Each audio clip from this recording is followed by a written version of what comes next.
All right, let's dive right into this explainer. Today, we're going to totally upgrade your ability to connect and convince using a science-backed toolkit of human psychology. Whether you're trying to shift a deeply held belief, lead a team, or honestly just be a more effective communicator, understanding the actual mechanics of persuasion, it's an absolute superpower. So here's our roadmap for today. We'll start with why facts fail, move on to the power of story, explore persuading without arguing, and then wrap things up with the rule of reciprocity and the highly counterintuitive Ben Franklin effect. Kicking things off with Section 1, Why Facts Fail, and the Neuroscience of Information Retention. We really need to bust a massive myth right out of the gate here, and that's the idea that humans are purely rational creatures, swayed mostly by facts and data. I mean, we all like to think we are, but the science tells a completely different story. Check this out. In a really fascinating classroom study, researchers asked students to make a 1-minute pitch. The average student crammed about 2.5 statistics into their 60 seconds, while only 1 out of 10 students actually told a story. Well, when the researchers tested the audience just 10 minutes later, the results were pretty incredible. A staggering 63% of people remembered the story.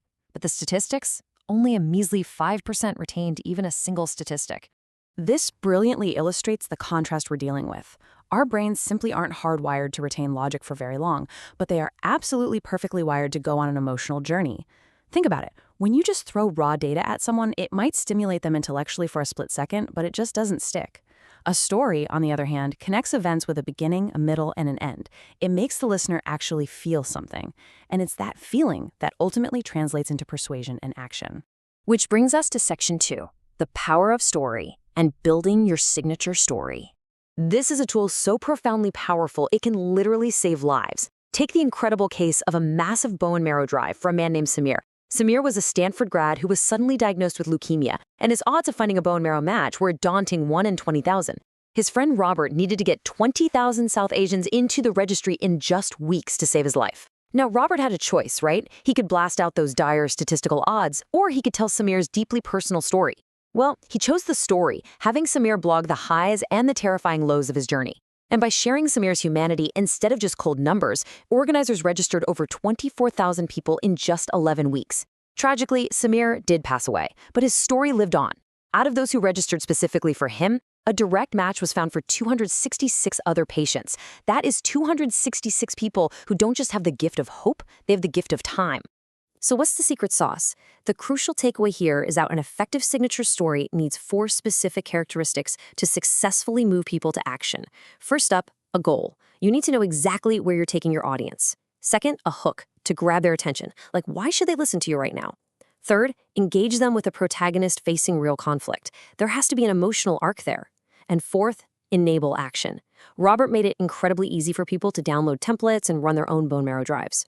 A truly great story is shareable. It gives people a way to participate. Let's keep building on this. Section 3, persuading without arguing and shifting from telling to listening. Okay, so what happens when you need to change a deeply entrenched mind? Like, say, someone who firmly believes the earth is as flat as a pancake. Throwing facts at them, that's just going to make them defensive. You can't just tell someone they're flat out wrong. Instead, you can use a method often called street epistemology, which is rooted in the ancient Socratic method. It turns out changing a mind actually requires listening. You've got to ask how they arrived at their truth, acting as a genuine, curious interviewer rather than a combative opponent. You aren't attacking the belief itself, you're just gently questioning the process of how they actually became convinced.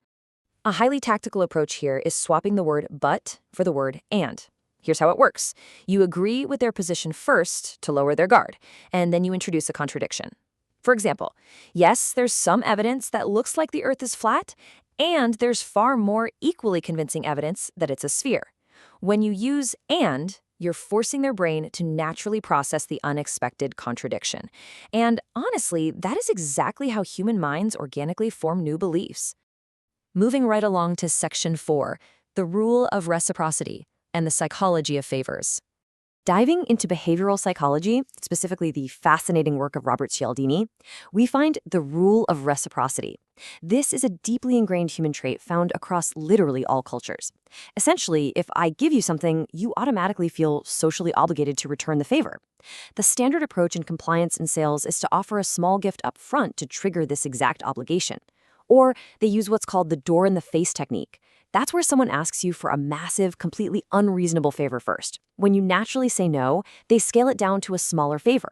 Because they just made a concession, you suddenly feel obligated to make a concession of your own and agree to that smaller request. It's wild how well it works. And finally, Section 5, the Ben Franklin Effect, a counterintuitive reveal. Get ready for an amazing psychological twist. Sometimes doing a favor for someone isn't actually the best way to get them to like you.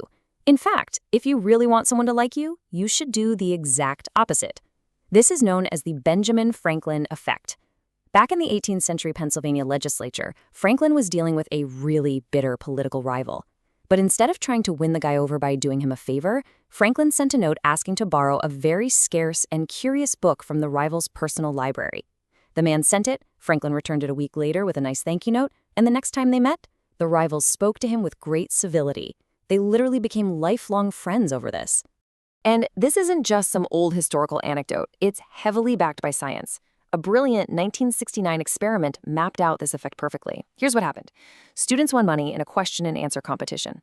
Later on, the researcher personally approached a third of them, explaining he was using his own personal funds and asked for the money back as a personal favor. Another group was asked by a secretary on behalf of the department, and a third group wasn't asked at all.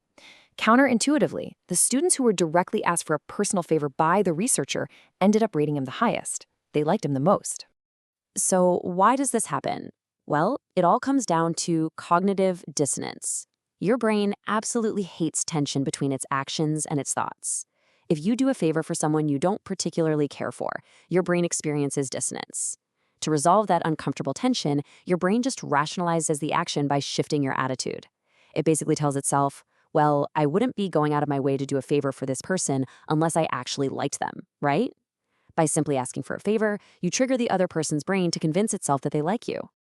The best part is you can apply this counterintuitive hack everywhere. In sales, instead of offering unprompted help, try asking a potential client for their market insights. They'll feel respected and ultimately like you more. In mentorship, proactively trying to do favors for a senior mentor can actually create a super awkward role reversal. Instead, just ask them for their advice.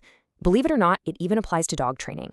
When a trainer uses treats and positive reinforcement, the actual act of doing nice things for the dog literally tricks the trainer's brain into liking the dog more, especially compared to using harsh corrections. Ultimately, this explainer shows us that true persuasion isn't really about perfectly constructed logical arguments or overpowering someone with a mountain of data. It is all about genuine human connection. It's about taking people on a narrative journey, asking them the right questions with genuine curiosity, and really understanding the weird, wonderful quirks of the human mind. So looking at this brand new toolkit today, I leave you with this. Which signature story will you tell next? And whose mind will you seek to understand?